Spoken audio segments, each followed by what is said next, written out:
Olá, pessoas, sejam bem-vindos a um novo episódio do podcast OlhaCast Agro. Nós estamos aqui trazendo muitas informações para você que vive e que faz o agronegócio, né? Todos nós, principalmente na nossa região, aqui no nosso estado de Goiás.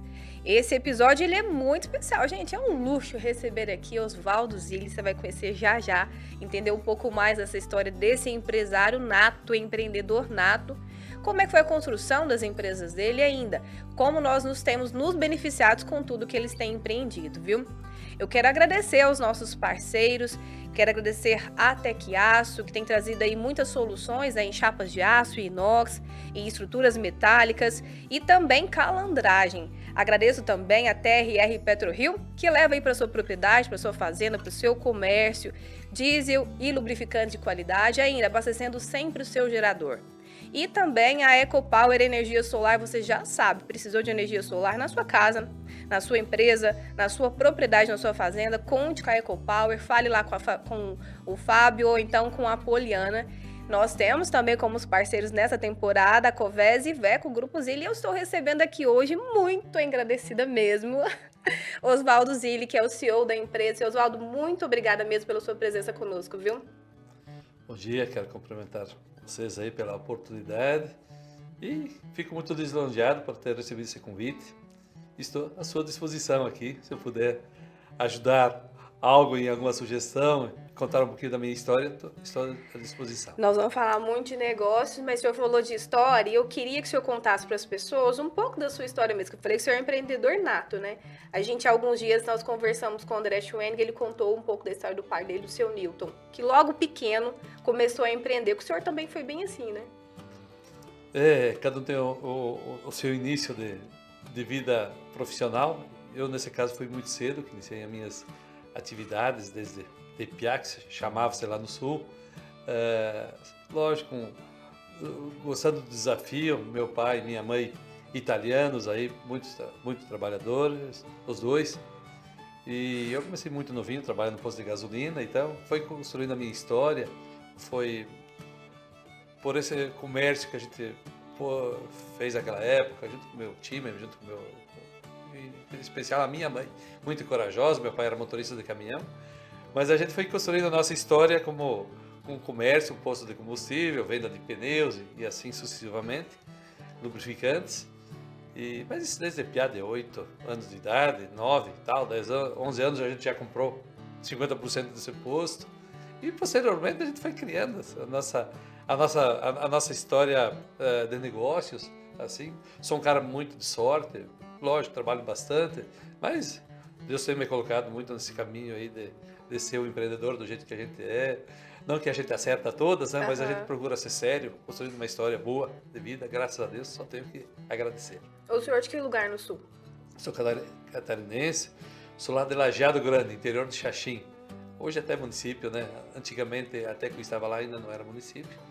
Mas oeste de Santa Catarina, uma região de colonização italiana, alemães, holandeses, muitos europeus. Nessa região muito boa de se viver. Tenho saudade de lá. Mas construí a minha história, já estou aqui em Goiás, já faz 21 anos, já virei goiano. Com certeza. Já come piqui? Era boa, né? Mas é bom, é verdade. A gente quando você fala de piqui, eu não tenho muito esse gosto pelo piqui, mas comemos bastante carne, tem bastante carne aqui também, né? Ô, seu Oswaldo, o senhor fala que a sua mãe ela teve um papel muito importante lá atrás, né, de ser arrojada. Em que sentido foi isso mesmo, assim? Minha mãe muito trabalhadora, né? Muito corajosa. Aliás, perdi ela faz pouco tempo. Mas a minha mãe, muito bacana, sempre incentivando os filhos, né? Porque imagina, filho de italiano, eles ensinavam não a estudar, a trabalhar, né? Tinha que cada um ter sua vida, seu trabalho, né? Então, pela coragem dela, pelo entusiasmo sempre de envolver a gente no trabalho, a mãe foi muito bacana. Lógico, meu pai também, um trabalhador com suas limitações, sim, na época, como motorista de caminhão, mas a minha mãe é analfabeta, mas tinha uma visão, assim, de empreendedor, assim, sempre nos apoiou, sempre me apoiou desde o início. Ela disse, se eu quero fazer, vou fazer que eu vou. Ela sempre me ajudaria, sabe? Então, Mas foi muito bem, Daí muito presente nessa nossa vida. E o início do senhor, você falou, foi com a compra desse posto de combustível, Sim, parte dele. sim. E depois, como é que foi esse segundo passo? O segundo passo, a gente comprou os outros 50%, 5 anos depois, mas eu já estava com 16 para 17 anos, né?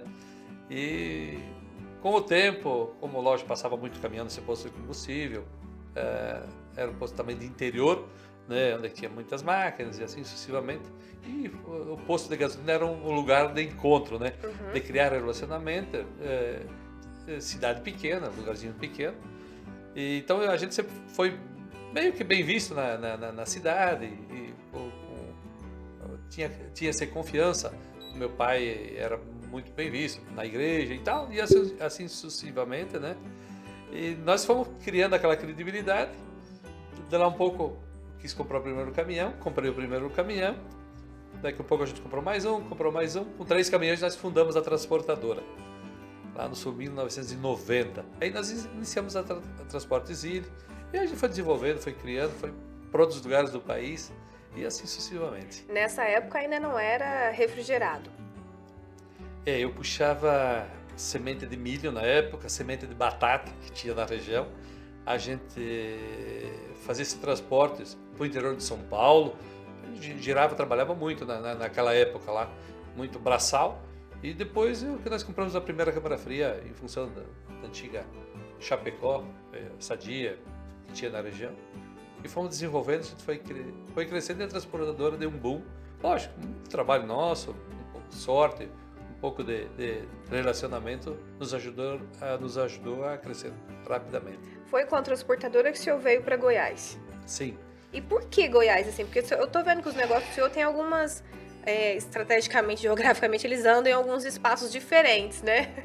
Em alguns lugares diferentes. Como foi essa chegada a Goiás? Se eu te falar que Goiás, quando eu ia no colégio, no primário ainda, eu gostava de Goiás pelo mapa. Olha. Eu sempre fui de gostar de geografia, né? Eu era nota 10 em geografia, ruim em português, mas em geografia eu tinha essa habilidade aí de conhecer rapidamente as estradas, sei lá, os estados, as cidades. E eu já gostava de ver Goiás no mapa. E ainda tinha até o Tocantins, era junto na época, até não era separado. Separado. Aí eu acho que o Centro-Oeste facilitou muito em função da localização geográfica, meio do país. Nós mesmos carregávamos na época, saía de Chapecó, de Xaxim com cargas e vinha até Goiânia, Brasília, carregava queijo para voltar, então era a produção de queijo aqui na região, os produtos lácteos, a gente voltava. Então isso nos ajudou bastante a vir para cá. A gente carregava até muito aqui em Rio Verde, no frigorífico Margem. Lembro. Um antigo frigorífico que tinha frigorífico. aqui. Isso, a gente carregava aqui, eu até conhecia os donos na época. E quando eu vim conhecer Rio Verde, quando eu vim conhecer, fazer a visita aqui, vim para Goiânia, me apaixonei. E automaticamente as coisas foram se encaixando, foram vendo, e eu acabei comprando do frigorífico Planalto, já essa era de Goiânia. Comprei a primeira área lá na BR-153, na entrada da linha Aparecida de Goiânia. Comprei e as coisas foram dando certo, fiz o primeiro armazém frigorífico. Assim, até os goianos chegavam lá, mas que geladeira grande, eles chamavam que era uma câmara fria estacionária. Mas eu fiz por causa da Perdigão, eu já transportava lá em Capinzal, lá em Videira, e aí para nós armazenar Chester. Perdigão já estava aqui, mas ainda não tinha Chester na região, já tinha frango. E nós começamos a fazer esse trabalho de armazenagem, distribuição, e foi crescendo, e aí a gente subiu para o norte do Brasil. E esse trabalho de armazenagem e distribuição também refrigerado, vocês têm um leque grande de oferta, não é isso, hoje? Eu te falo assim, nós distribuímos hoje mais de 1.000 SKUs, de vários tipos de produtos que nós temos, de várias companhias boas, companhias grandes, companhias de médio porte, companhias, cargas também fracionadas que a gente faz, de pequeno porte. A gente faz um varejo hoje muito grande. Nós fizemos na faixa de 60 mil entregas por mês em várias regiões nossas de alimentos refrigerados, guloseimas, chocolates, toda essa linha, iogurtes e tal. A gente faz um trabalho legal de distribuição, os produtos longa-vida também, a gente faz muito. A gente falou de geografia, de posicionamentos. Conta pro pessoal onde é que estão as empresas do senhor. O senhor está no Pará também, né? Estamos sim. Hoje nós estamos lá em Goiânia, Estamos em Tocantins, estamos no Pará, Amazonas, Rondônia, Mato Grosso, MS, estamos em São Paulo, Brasília, em vários lugares a gente faz esse trabalho. Eu quero te perguntar a respeito do Pará, pensando aí também em infraestrutura, na parte de logística mesmo, como é que é essa chegada? Há quanto tempo vocês estão lá? E se realmente essa infraestrutura consegue atender uma necessidade de uma empresa como a de vocês? No Pará a gente já está há 18 anos lá, então faz tempo que a gente está no Pará. Fizemos esse trabalho de armazenagem lá também, distribuição. Também nós temos um negócio diferente, que são nas distribuições de produtos refrigerados para as regiões que não vai caminhão. A gente vai até na beira do rio, que a gente chama lá, né? Uhum. E colocamos nos barcos, e os barcos vão fazer as entregas onde o caminhão não vai. Então a gente tem vários barcos cadastrados com a gente e faz esse trabalho legal. Tenho até orgulho de falar isso, porque a gente vai onde o pessoal não consegue chegar. Como hoje nós temos estradas aqui, lá eles têm os rios que são as estradas, Sim. lá do norte, em várias regiões, nós vamos com produto até lá no Iapoque já. A gente vai toda aquela região de cima. Então quer dizer que vocês não estão só sob rodas, não, tá? Sob água. Da importância da logística, eu sempre falo, do complemento, né? Hoje nós temos rodoviários, temos ferroviários, aquaviário, né? E aéreo. Então hoje a gente consegue fazer todo esse trabalho, né? Eu acho que precisa dos 4 modais realmente para o desenvolvimento, para o crescimento do nosso país. Imagina, nós estamos crescendo aí, né? A passos largos. Todo ano a passos largos, o Brasil tá bem andando. Eu acho que precisa de infraestrutura assim nesse país e continuar tendo infra. E aí, desse ciclo, que eu consigo imaginar as empresas do senhor como se fosse um ciclo, assim, né? Porque tem área de transporte, mas também vocês estão com a empresa de revenda de caminhões e de pneus, não é isso? Sim. Nós temos uma coisa bastante ligada à outra, já que você vende, você transporta, daqui a pouco dá para vender caminhão, dá para vender pneu. Também um porto seco que a gente comprou recentemente lá no Espírito Santo, para fazer a BR do Mar. Acho que foi um projeto fantástico. Do ex-ministro Tarcísio, aí eu tive a oportunidade de participar com ele lá no Maranhão, lá junto com o sindicato, lá no Espírito Santo, e da vontade de fazer acontecer, e ele perguntando para nós como o Espírito Santo realmente é a região legal, né, onde que navios de médio e pequeno porte também atracam bastante lá, do incentivo para fazer a distribuição, para transportar esses produtos, lógico, mais competitivo, né? Se você fizer a BR do Mar, né, que você sobe, você sai do Espírito Santo, você sobe na Bahia, vai na região Maceió, Pernambuco, vai subindo e vai até Manaus hoje por esse transporte aquaviário. Então tem ajudado bastante a gente a fazer esse trabalho e lógico, quanto à revenda de caminhões Iveco, também foi uma oportunidade que apareceu no final de 19 para a gente. Acabamos iniciando aqui em Rio Verde, até foi início aqui na cidade. Depois a gente foi para Aparecida, que aqui já estava andando mais ou menos a nossa obra. A gente foi, lógico, com a revenda lá para o estado de Tocantins. Temos 3 casas em Tocantins, que é Palmas, Araguaína e Gurupi. E agora a gente está construindo lá na Rondônia, na capital, lá em Porto Velho. Depois a gente vai vir para Vilhena também, que é uma região grande do agro, e eu sou fascinado pelo agronegócio, e a gente participa dessas regiões realmente, que elas estão sendo movimentadas muito nesses últimos anos. Então nós fizemos esse trabalho. E quanto a Michelin, a gente representa também em vários lugares. Michelin também a gente está no Goiás, está no Tocantins, está na região também lá do Pará, agora vamos estar nessa região da Rondônia também. Hoje tentando incentivar, tentando crescer, tentando melhorar, aumentar a nossa, eu falo assim, quanto mais casas a gente tem, mais competitividade a gente tem na hora de comprar o pneu, e assim sucessivamente. Recapamos pneu, a gente faz todo mundo. Porque é uma coisa meio que ligada na outra. Eu acho que isso me fascina, eu sou apaixonado por logística, que a gente fala sempre. Mas uma coisa, essas revendas, fica ligando uma na outra. E aqui, falando da Convés Iveco aqui em Rio Verde, né? A área ali, a área de vocês, tem essa particularidade também, né? Nos seus negócios, né? Essas áreas serem próprias, fomentar o emprego naquela região ali, trazer o desenvolvimento para o povo também, né? Sim, essa região é muito boa. Na época que eu comprei essa área de 50 mil metros, acabei comprando mais 50 mil do lado. E vou fazer outras coisas.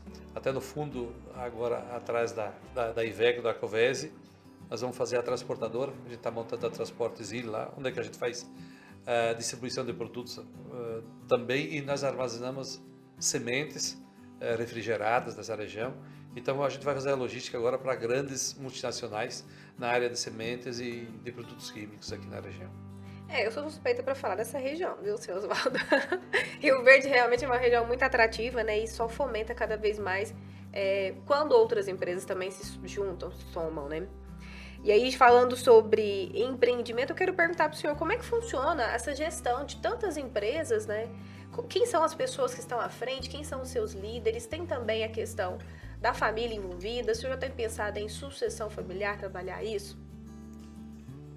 Sim, esse é um tema bastante que acaba nos preocupando, sim. É lógico, nós mexemos com gente, nós temos um time bom, realmente de funcionários, de colaboradores, diretores, gerentes, gente que realmente entende do jeito que a gente pensa, do jeito que eu penso, do jeito que eu gosto que as coisas acontecem.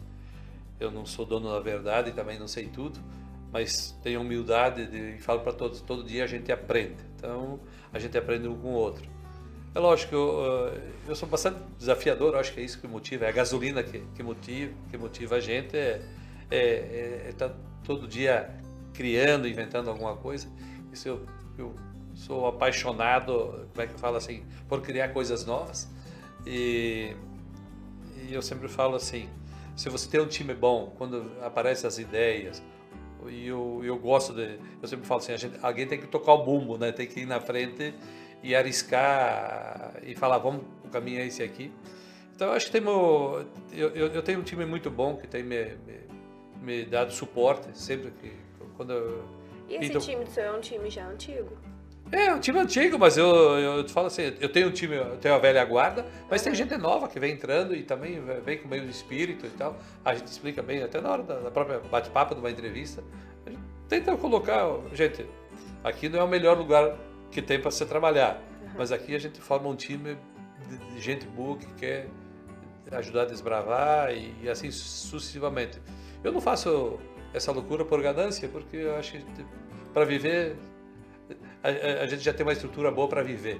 Mas se puder continuar, sei lá, gerar emprego e renda, isso eu acho que me motiva, fazendo esse social, porque indiretamente você acaba entrando no social, né, quando você é um empresário, né, e você vai desenvolvendo e vai dando emprego, vai dando renda aí para a população, isso vai ajudando muito. E aí, na sua família também, o senhor recebe ajuda? Eu tenho minha esposa que cuida a parte das Zilli Pneus, ela que toca as Zilli Pneus. E eu tenho um piá de 22 anos, que é o Oswaldo Filho.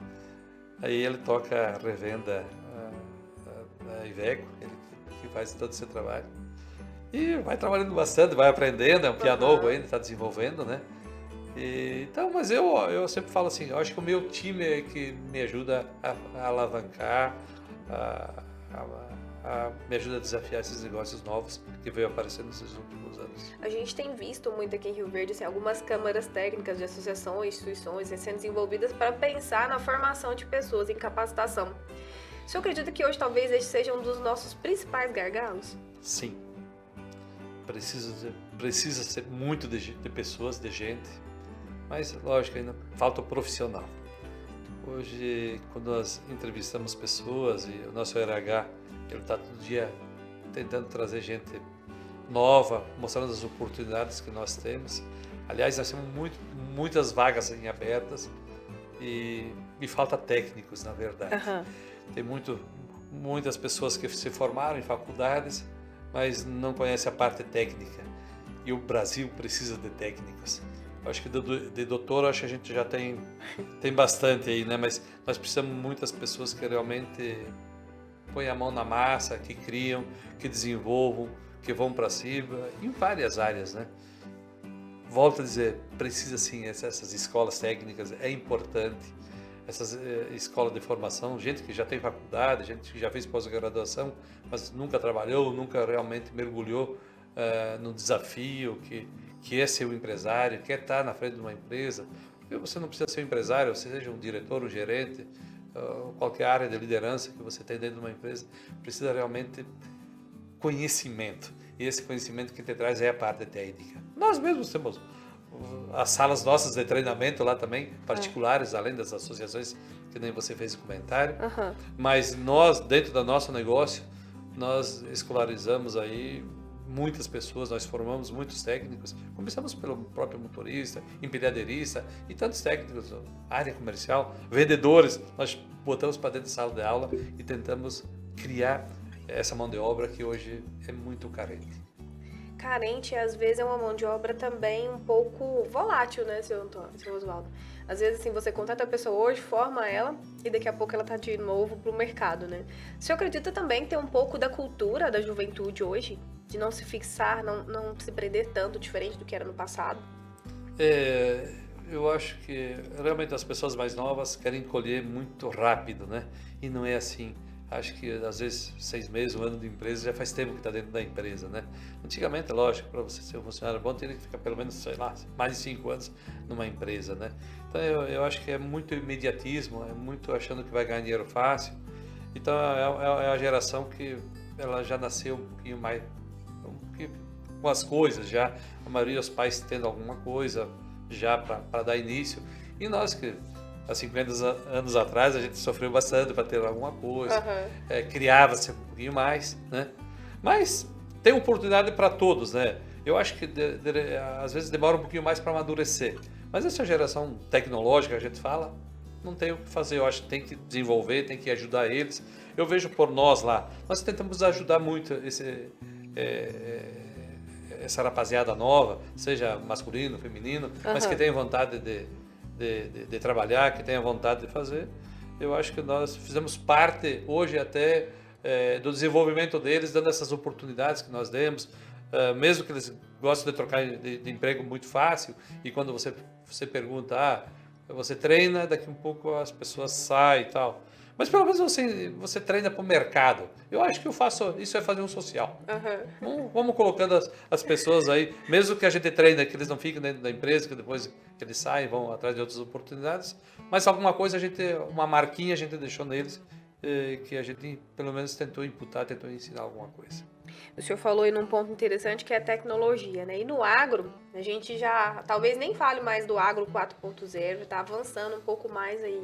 Essa tecnologia, ela chega também no ramo de transporte, no ramo de logística, e como é que isso realmente facilita a vida do homem do campo, que quem está lá na ponta?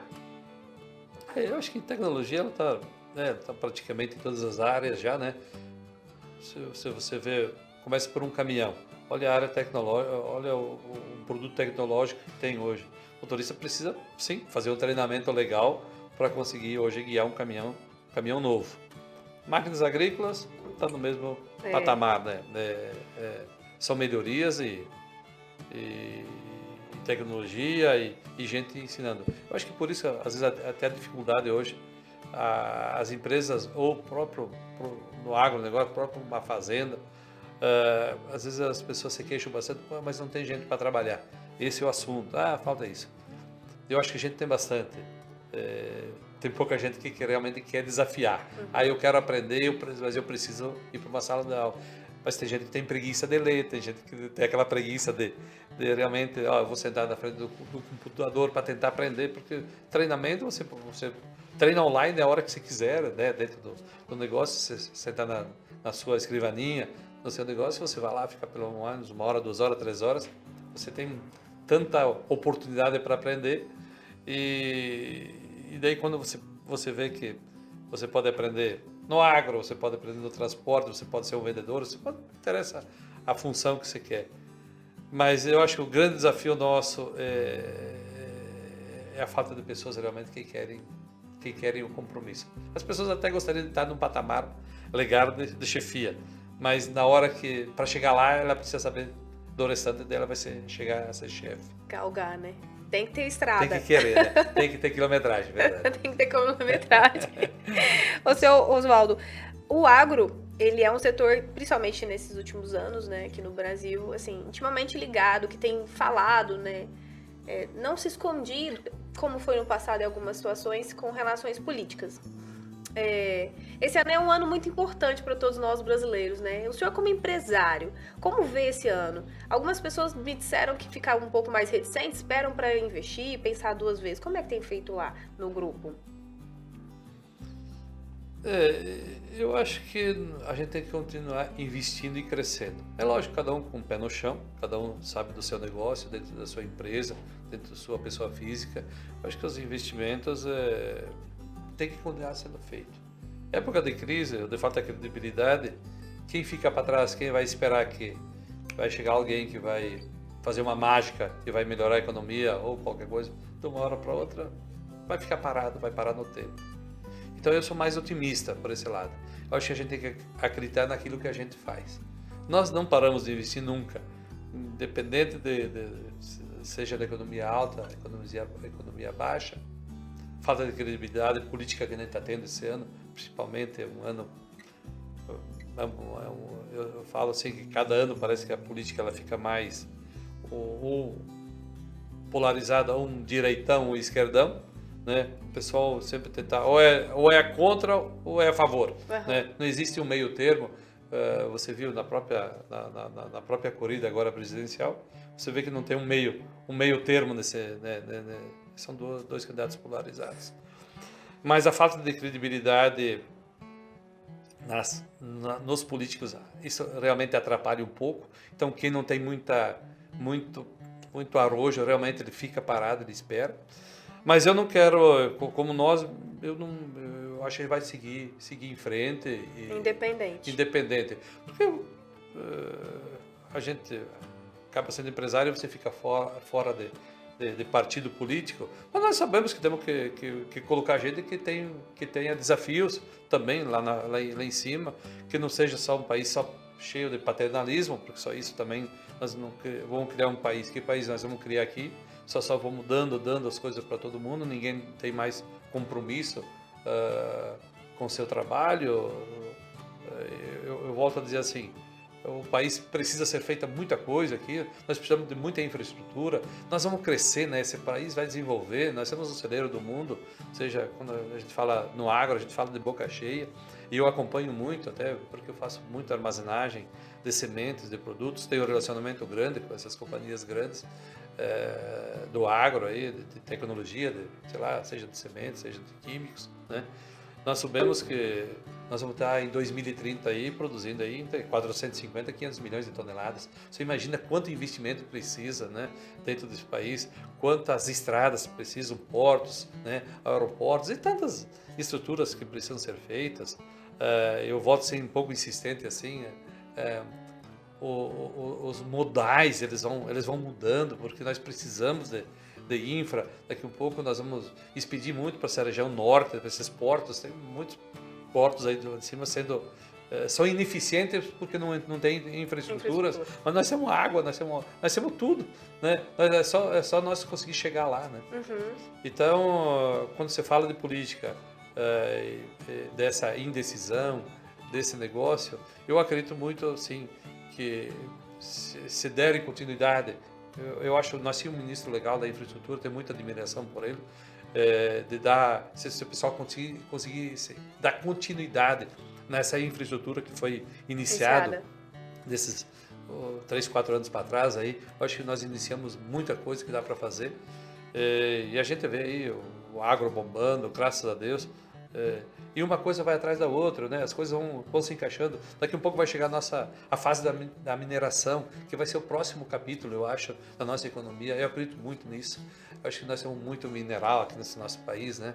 Tomara que a gente tenha um domínio legal dentro do nosso país, que realmente nós sermos um pouquinho mais patriotas, valorizar mais o nosso Brasil, valorizar o que nós temos, não deixando esses países de fora aí que já passaram a fase deles, que hoje eles estão em dificuldade, estão vivendo de história, e nós estamos vivendo de desenvolvimento. Eu acho que é a próxima bola da vez, nessa próxima década aqui. Eu acho que dentro dessa, até 2030, eu acho que a mineração vai crescer muito no nosso Brasil. Então, Nós temos que acreditar nesse nosso país aqui, ter gente realmente com vontade de fazer, deixar um pouco a política de lado, mas votar assim nas pessoas que realmente são do bem, que querem fazer essa coisa acontecer. E o senhor falou aí de avançar, né? A gente viu há poucos dias o brasileiro, né, sofrendo com combustível lá nas alturas. O senhor que é do ramo de transporte, não tem como a gente não tocar nesse assunto, né? E ainda hoje as pessoas perguntam como o diesel pode custar mais ainda que a gasolina, que o etanol, né?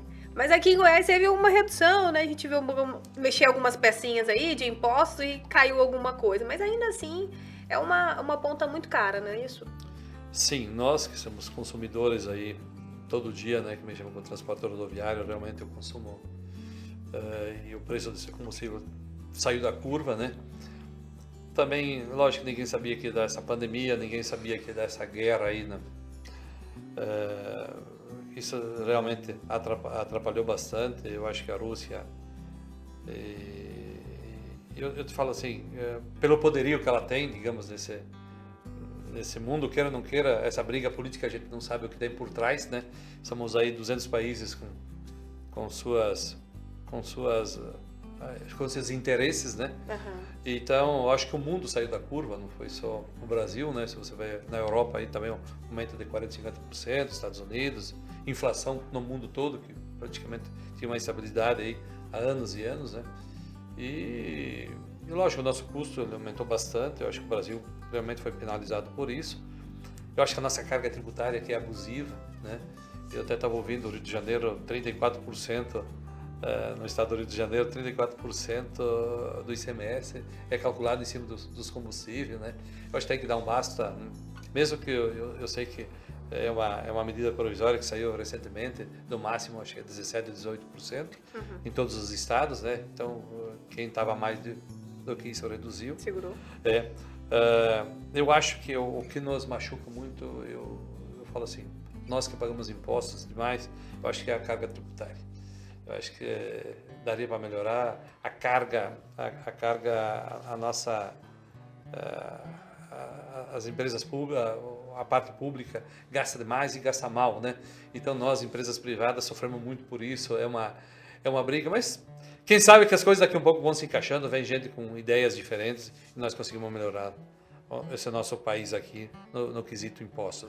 E aí precisa, nesse caso, realmente rever tudo, né? Não dá só para ser só uma ponta, né? É verdade. Você fez o comentário do combustível, né? Mas nós temos os IPI que nós não pagamos no combustível, mas hoje é 15%. E quando você fala, mas óleo diesel está mais caro do que a gasolina, é um absurdo realmente, né? Nós falamos que sei lá, que as coisas praticamente dobraram de preço, ou o IPI às vezes no pneu é 15%, e tantas coisas aí que eu acho que está um pouco atravessada no nosso país. Então, a gente, como empresário, como empreendedor, como desafiador desse mercado, nós temos que driblar essa burocracia que nós temos assim como empresários, né? Não vou falar que seja coisas certas ou erradas. Eu acho que exige-se demais de umas coisas que são em vão, de repente, mas você paga para tudo e custa caro, aí vem o nosso custo Brasil. Eu falo muito assim, eu acho que o nosso custo Brasil, quando você fala muito, nós podíamos, quando sabe, ter uma redução em tudo de 20%, 30% hoje no que é pago, do que o consumidor paga, seja na hora de comprar comida, na hora de comprar roupa, na hora de comprar um carro, na hora de comprar qualquer coisa, paga-se demais porque se criou um sistema muito, muito pesado hoje, uma conta muito cara e eu acho que é muito em vão. São feitas muitas regras, muitas leis, muitas coisas que são travadas, parecem uns entraves para aumentar custo, né? Onde o povo podia viver um pouco melhor, podia gastar mais, podia se alimentar melhor e assim sucessivamente. E o senhor falou em como empresário, eu como comunicadora falo, gente, esse ano é um ano importante, vamos olhar direitinho aí, né, quem é que está oferecendo as propostas melhores, mesmo que pareçam propostas que tenham sido já ditas, mas no fundo a gente consegue enxergar e é importante observar tudo isso. Não deixo, sabe, assim, eu não sou o povo fala, não tem que falar de política, tem sim. Tem que falar de política, afinal de contas é a nossa vida que está em jogo ali. Não é só uma pessoa que está lá fazendo leis e tudo mais, vai impactar diretamente na minha casa. Em como eu vou conseguir levar, né, condições para meus filhos estudarem melhor no futuro. Então a gente tem que pensar nisso também. Não deixo de falar sempre. Mas a política, eu acho que sim, é verdade. Eu acho que a gente tem que acompanhar. Aliás, o pessoal teria que se instruir um pouco melhor, deixar a bandeira partidária de lado e realmente entender um pouco melhor do que tá sendo falado. Porque tem gente que come e anda, às vezes não para pensar, não para ajeitar, precisa de um pouquinho de mais informação, mas daí tem que aprender, aí tem que se dedicar um pouquinho, daí tem que estudar, não precisa ir num banco de sala de aula não, mas dá para estudar, dá para conversar. Eu comento muito nos treinamentos, né, que as pessoas às vezes ficam esperando que alguém venha lá e, agora eu vou dar um negócio para você, vou dar um up aqui, você vai ganhar dinheiro, você vai bem na sua vida. Não. Você precisa fazer, porque daí você fica melhor no seu trabalho, melhor na sua casa, para falar com a esposa, para falar com filhos, o marido, quem for sucessivamente, pai e mãe, você vai na igreja, na comunidade, onde você participa, né? Se você consegue conversar um pouco mais, se você começa a interagir, se você começa a pedir alguma explicação, se você se informar, aí a gente melhora esse país. Porque agora é só esperar que venha só milagres, que se alguém só vai... Eu acho que aí realmente nós cada vez vai se distanciar mais. Aí sim, por que os que têm mais sobe e cada vez vai achatando mais pro menor? Eu acho que não, eu acho que o pessoal se acomoda muito fácil, esperando sempre que alguém venha e faça um milagre. Não tem milagre, né? Não tem mesmo, nesse caso não. E eu pergunto pro senhor, já caminhando pro fim, quais são os planos futuros, né, do grupo? E ainda, se o senhor pudesse, assim, resumir de uma maneira do seu jeito, quais seriam os caminhos ou quais seriam os desafios a serem enfrentados para quem quer empreender no Brasil e ser um empresário de sucesso? Assim como o senhor é. Que quem vê de fora só vê as pingas, não vê o estômago que a gente leva, Justamente. né? Eu falo assim, para ser empresário, para tocar seu negócio, realmente você tem que acreditar muito naquilo que você faz. Os desafios aparecem todo momento, os obstáculos todo o momento estão junto com isso, porque tem os teus desafios, mas você sabe que ali na frente vai ter um obstáculo. Então você tem que acreditar muito naquilo que você faz. Vai ter problema? Sim, a gente já sabe que vai ter problema. Mas você tem que ser persistente. Eu acho que o pessoal hoje desiste muito fácil. Eu sei porque eu tenho gente dentro de casa, eu tenho filho, tenho funcionários, no dia a dia. E quando pinta o primeiro problema, serve de muleta. E, mas acho que é muito difícil, vou deixar para a próxima vez, vou deixar para o ano que vem. Então eu acredito muito assim, para você ser empresário, para você tem que sangrar, você tem que se dedicar, você tem que realmente abdicar de muitas coisas que você gostaria e até poderia fazer naquele momento, mas seja na parte financeira, seja na parte de dar o exemplo, até dentro dos seus funcionários, dos seus familiares, às vezes, você tem que dar os exemplos, você sangra, mas você mostra que é por aqui o caminho para dar certo. Então, aqui no Brasil, principalmente a gente que passa é uma montanha russa, nossa economia, né? Altos e baixos, entende? Vem e vai e volta, assim. E quando vem a falta de credibilidade, vem todos esses negócios, as pessoas às vezes pegam e se distanciam, muitas pessoas até bem de vida, às vezes até se arrebentam por não dar continuidade. Às vezes o pai e a mãe às vezes falecem, daqui a pouco os filhos não conseguem dar continuidade. Às vezes o pai até tem uma empresa, ou tem um negócio, ou tem uma fazenda, assim, o pessoal se perde muito fácil. Então, empresário está dentro da sua casa, para quem vende perfume, para quem tem eu vou ter um mercadinho, não interessa o tamanho da empresa. Eu acredito muito em quem acredita naquilo que faz, desafia, vai para cima, tem coragem. É lógico, sempre saber medir o risco. Tem muitos também que não sabem medir o risco. Eu quero desafiar, mas esse risco, você consegue ter a habilidade de medir o risco? Até onde que eu posso ir? E se der um problema, eu consigo salvar? Porque você também não pode jogar assim, atuar, eu vou arriscar. Vou arriscar, hoje eu tenho 10, pode ser que amanhã eu perca tudo? Não. Eu posso até não evoluir, mas eu também não posso perder aquilo que eu construí. Então, isso precisa de habilidade, mas tem conhecimento. Aí é querer, aí precisa perguntar, ao menos para quem sabe, tentar ir junto, olha, eu tenho vontade de fazer isso, o que eu poderia fazer para esse caso da uma zebra, por exemplo, eu não consegui finalizar, né? Então são coisas assim. Então, para ser empresário realmente precisa dessa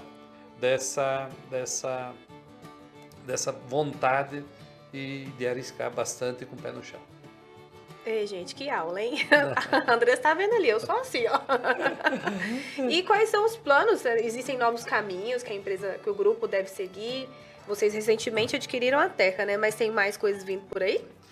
Sim, o interesse nosso é fazer alguma coisa assim ao redor do transporte, ao redor do agro, ao redor desse negócio que a gente já faz. Com certeza a gente vai fazer coisas novas assim.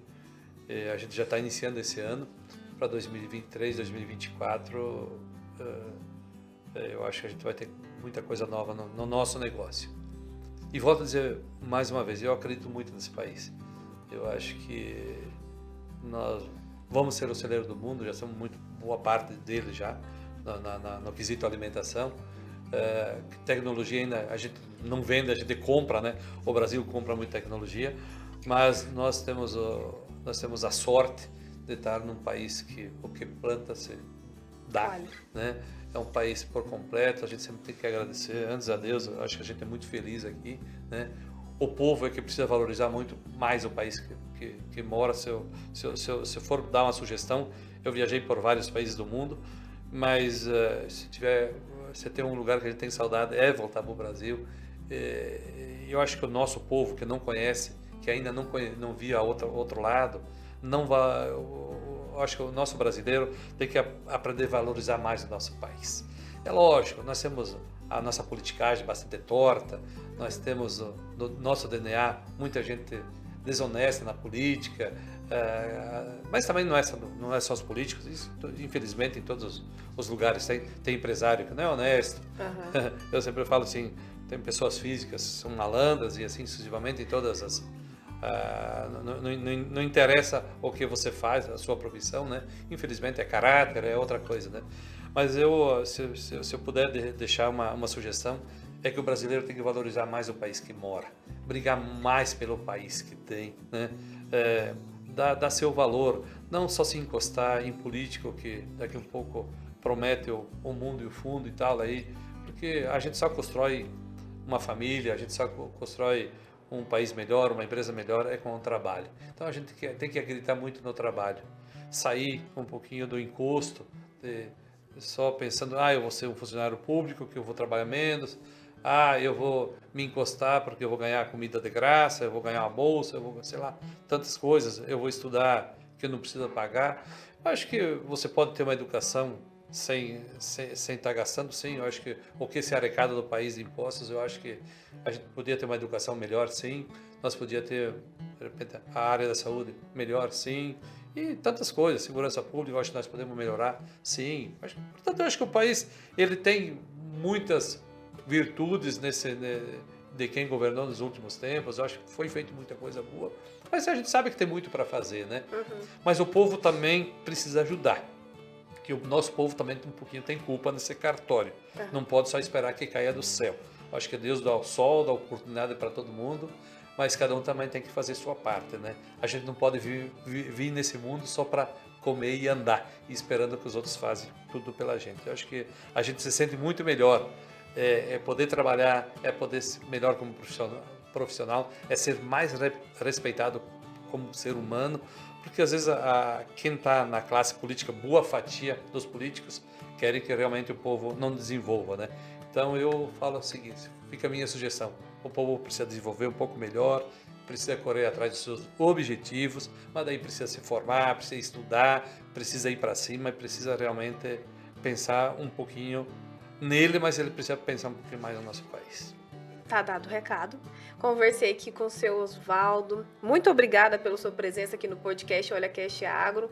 Realmente foi um momento muito interessante conhecer um pouco mais da sua história ainda, né? Uma inspiração. Muito obrigada, viu? Eu que agradeço a oportunidade, estou sempre à disposição. Desculpa aí, de repente, por não responder as perguntas, de repente, do jeito que você gostaria de receber, mas a intenção sempre é colocar, e o tempo pouco é curto, então você não consegue contar a história do jeito que gostaria de contar. Mas, obrigado por tudo e desejo sucesso no seu negócio. Eu que agradeço. E olha, eu quero me despedir de você, já te convidando para você compartilhar. Compartilha, vai ter um monte de gente que vai adorar ouvir esse nosso e ver esse nosso podcast aqui hoje. Também para você se inscrever no nosso canal no YouTube. E é claro, né, sempre mandar suas sugestões para nós aqui. Eu te espero num próximo episódio, mas antes eu quero agradecer mais uma vez aos nossos parceiros, ao Grupo Zile, a Covese Iveco, também a Tec Aço, a TRR PetroRio e a EcoPower. Te vejo num próximo episódio.